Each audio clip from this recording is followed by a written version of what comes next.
ഞാൻ സ്വാതി, കോഴിക്കോട് മെഡിക്കൽ കോളേജിലെ second year MBBS സ്റ്റുഡൻ്റാണ്.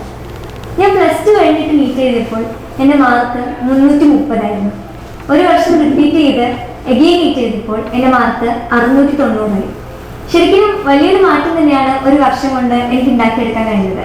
എങ്ങനെയാണ് 330 നിന്നും 690 എനിക്ക് മാർക്ക് കൂട്ടാൻ കഴിഞ്ഞത് എന്നുള്ള കുറച്ച് ടിപ്സൊക്കെയാണ് ഈ ഒരു വീഡിയോയിൽ പറയുന്നത്. ഒന്നാമത്തെ കാര്യം ഓരോ സബ്ജക്റ്റ് വെച്ചിട്ട് പറയാം. ഫിസിക്സിന്റെ കേസിൽ ഫിസിക്സ് റിക്വയർസ് ഒരുപാട് ക്വസ്റ്റ്യൻസ് ചെയ്യുന്ന ഒരു പ്രോസസ്സ് അല്ലെങ്കിൽ അങ്ങനെയുള്ള ഒരു സ്റ്റഡി മെത്തേഡാണ് ഫിസിക്സിന് വേണ്ടത്. നമ്മൾ എത്ര ഫിസിക്സിന്റെ കേസിൽ NCERT വായിച്ച് തിയറി പഠിച്ചിരുന്നാലും അല്ലെങ്കിൽ എത്ര നോട്ട്സ് വായിച്ചിരുന്നാലും ഒരിക്കലും നിങ്ങൾക്ക് ഫിസിക്സിന് ഒരു 160+ അല്ലെങ്കിൽ ഒരു 150+ മാർക്സ് സ്കോർ ചെയ്യാൻ പറ്റില്ല. അങ്ങനെ സ്കോർ ചെയ്യണമെങ്കിൽ നിങ്ങൾ ഫിസിക്സിലെ ഒരു ചാപ്റ്ററിൽ തന്നെ ഒരു 500+ ക്വസ്റ്റ്യൻസ് ചെയ്തിരിക്കണം. അത്രയ്ക്കും ക്വസ്റ്റ്യൻസ് ചെയ്യുക ഫിസിക്സിൽ.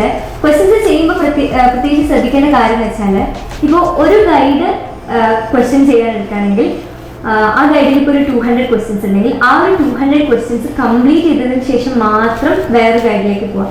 ഞാൻ ചിലരെ കണ്ടിട്ടുണ്ട്, ഒരു ഗൈഡിൽ ഒരു 30 ക്വസ്റ്റ്യൻസ് ചെയ്യും, അടുത്ത ഗൈഡിൽ ഒരു 30 ക്വസ്റ്റ്യൻസ് ചെയ്യും. അതൊരിക്കലും ഒരു നല്ല പ്രോസസ് ആയിരിക്കില്ല. കാരണം ഒരു ഗൈഡിൽ തന്നെ പല ടൈപ്പ് ഓഫ് ക്വസ്റ്റ്യൻസ് ഇൻവോൾവ് ചെയ്തിട്ടുണ്ടാവും. ആ പല ടൈപ്പ് ഓഫ് ക്വസ്റ്റ്യൻസും ചെയ്താൽ മാത്രമാണ് ഏത് രീതിക്കൊക്കെയാണ് ഫിസിക്സിന് ക്വസ്റ്റ്യൻസ് വരാൻ പോകുന്നത് നമുക്ക് മനസ്സിലാവുക. ഇനി അടുത്ത കാര്യം ബയോളജി. ബയോളജിനെ പിന്നെ പറയേണ്ട ആവശ്യമില്ല. ബയോളജി എന്ന് പറയുന്നത് കംപ്ലീറ്റ് NCERT ബൈബിൾ പോലെ ഇരുന്ന് പഠിക്കുക. NCERT ആണ് നമ്മുടെ ബൈബിൾ. അങ്ങനെ ഇരുന്ന് NCERT വായിക്കുക NCERT ഇത് തന്നെയാണ് ബയോളജിയുടെ കേസ്. ഞാൻ ബയോളജിയുടെ ഒരു ചാപ്റ്റർ ഒക്കെ ഏകദേശം 20-25 ടൈംസ് ഒക്കെ വായിച്ചിട്ടുണ്ടാവും. ഞാനിപ്പോൾ ഗസ് ചെയ്ത് പറയാണ്, കറക്റ്റ് ഇത്ര ടൈംസ് എന്ന് പറയാൻ പറ്റില്ല, എന്നാലും അത്ര തവണ ബയോളജിയിലെ ഓരോ ചാപ്റ്ററും വായിച്ചു പോയിട്ടുണ്ട്. അതോടൊപ്പം തന്നെ ക്വസ്റ്റ്യൻസും ചെയ്തിട്ടുണ്ട്. പക്ഷെ ബയോളജിക്ക് ക്വസ്റ്റ്യൻസിനേക്കാൾ കൂടുതൽ ഞാൻ ഇമ്പോർട്ടൻസ് കൊടുത്തിരുന്നത് തിയറി വായിക്കുന്നതായിരുന്നു. എങ്കിൽ കൂടെ ഒരു ചാപ്റ്ററിന് മിനിമം ഒരു 300 ക്വസ്റ്റ്യൻസിൻ്റെ അടുത്തൊക്കെ ചെയ്തിട്ടുണ്ട്. ബയോളജിയുടെ ക്വസ്റ്റ്യൻസ് ഒക്കെ ചെയ്യാൻ വേഗം കഴിയും. ഫിസിക്സിനെ പോലെ തന്നെ ടൈം റിക്വയറിങ് പ്രോസസ്സൊന്നും അല്ല. ഇനി കമ്മിങ് ടു കെമിസ്ട്രി. കെമിസ്ട്രിയിൽ 3 ടൈപ്പ് ഓഫ് ചാപ്റ്റേഴ്സ് ആണുള്ളത്.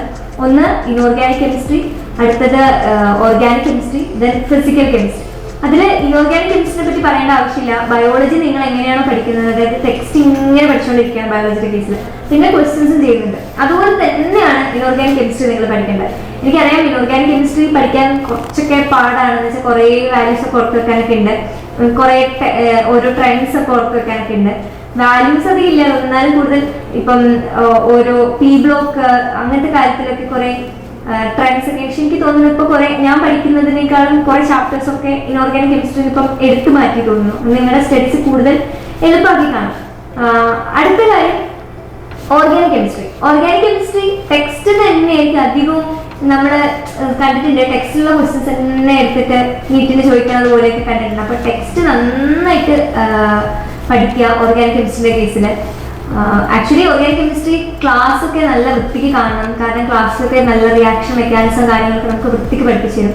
അപ്പോൾ ഓർഗാനിക് കെമിസ്ട്രി നന്നായി ടെക്സ്റ്റ് വായിക്കുക, അതുപോലെ തന്നെ ക്വസ്റ്റ്യൻസ് ചെയ്യുക. ഓർഗാനിക് കെമിസ്ട്രി ഒക്കെ പഠിച്ചു കഴിഞ്ഞാൽ നല്ല രസമാണ്. ക്വസ്റ്റ്യൻസ് ഒക്കെ ചെയ്യാൻ നല്ല സുഖമാണ്, നമുക്ക് ഭയങ്കര ഇൻട്രസ്റ്റ് ആയിരിക്കും.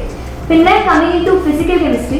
ഫിസിക്കൽ കെമിസ്ട്രി എന്ന് പറയുന്നത് ഒരു ഫിസിക്സ് പോലെ തന്നെയുള്ള ഒരു ടൈപ്പ് ഓഫ് സബ്ജക്റ്റ് ആണ് ഫിസിക്കൽ കെമിസ്ട്രി. പക്ഷെ അതിന് തിയറി പാർട്ട് കൂടെ ഉണ്ട്. അപ്പം ഫിസിക്കൽ കെമിസ്ട്രി നമ്മുടെ കെമിസ്ട്രിയിലെ ബാക്കിയുള്ള ചാപ്റ്റേഴ്സ് ഒക്കെ പോലെ തന്നെ ടെക്സ്റ്റ് എന്തായാലും വായിച്ചിരിക്കണം. പക്ഷേ ടെക്സ്റ്റിനേക്കാളും കൂടുതൽ അല്ലെങ്കിൽ ടെക്സ്റ്റിനത്ര തന്നെ ഇമ്പോർട്ടൻസ് ക്വസ്റ്റ്യൻസ് ചെയ്യുന്നതിൽ കൊടുക്കണം. നന്നായിട്ട് ക്വസ്റ്റ്യൻസ് ചെയ്യുക. ഫിസിക്സ് ഒക്കെ നിങ്ങൾ എത്ര ക്വസ്റ്റ്യൻസ് ചെയ്യുന്നുണ്ടോ അതുപോലെ തന്നെ ഫിസിക്കൽ കെമിസ്ട്രിയിലും ചെയ്യാൻ നോക്കാം. കാരണം ഫിസിക്സ് ഒക്കെ നല്ല എളുപ്പമായ ചില കുട്ടികൾക്ക് ഫിസിക്കൽ കെമിസ്ട്രി ഡിഫിക്കൽട്ടായിട്ട് തോന്നി പറഞ്ഞു കേട്ടിട്ടുണ്ട്. അതിന്റെ മെയിൻ കാരണം എന്ന് വെച്ചാൽ ഫിസിക്സ് നമ്മുടെ ക്ലാസ്സിലൊക്കെ നല്ല അറ്റൻറ്റീവ് ആയിട്ട് എന്ന് വെച്ചാൽ ഫിസിക്സ് അത്യാവശ്യം ഡിഫിക്കൽട്ട് സബ്ജക്റ്റ് ആണെന്നുള്ള രീതിക്ക് നമ്മൾ എടുക്കും. എന്നിട്ട് ഫിസിക്സിൽ കുറേ ക്വസ്റ്റ്യൻസ് ഒക്കെ ചെയ്യും. പക്ഷേ ഫിസിക്കൽ കെമിസ്ട്രി നമ്മൾ വിചാരിക്കാം ഫിസിക്കൽ കെമിസ്ട്രി അല്ലേ അത്ര വലിയ ഡിഫിക്കൽട്ട് ഒന്നും ഉണ്ടാവില്ല വെച്ചിട്ട് അങ്ങനെയായിട്ട് ക്വസ്റ്റ്യൻസ് ഒന്നും ചെയ്യില്ല. അപ്പോൾ ആ ഒരു ഇത് നിങ്ങൾക്ക് ഉണ്ടെങ്കിൽ അത് മാറ്റിയെടുക്കുക. ഒരുപാട് ക്വസ്റ്റ്യൻസ് ചെയ്യുക. പിന്നെ ഏറ്റവും ഇമ്പോർട്ടൻ്റ് ആയിട്ട് വേണ്ടത് നല്ലൊരു കോൺഫിഡൻസും ഒരു ഇച്ഛാശക്തിയും. എനിക്കിത് കിട്ടണം, കിട്ടിയേ തീരും, അതിനുവേണ്ടി ഞാൻ അത്രയ്ക്ക് ഇത് വർക്ക് ചെയ്യും. ആ ഒരു മെന്റാലിറ്റി ഒക്കെ ഉണ്ടെങ്കിൽ എന്തായാലും നിങ്ങൾക്ക് ആ ഒരു ഫൈനൽ നല്ല റിസൾട്ടിലേക്ക് എത്തിച്ചേരാൻ പറ്റും. കേരളത്തിലെ അല്ലെങ്കിൽ ഇന്ത്യയിലെ തന്നെ ഏറ്റവും നല്ല മെഡിക്കൽ കോളേജുകളിലൊക്കെ ഫ്യൂച്ചർ ഡോക്ടേഴ്സായിട്ട് നിങ്ങൾക്ക് പഠിച്ചിറങ്ങാൻ പറ്റും. അപ്പോൾ എല്ലാവിധ ആശംസകളും.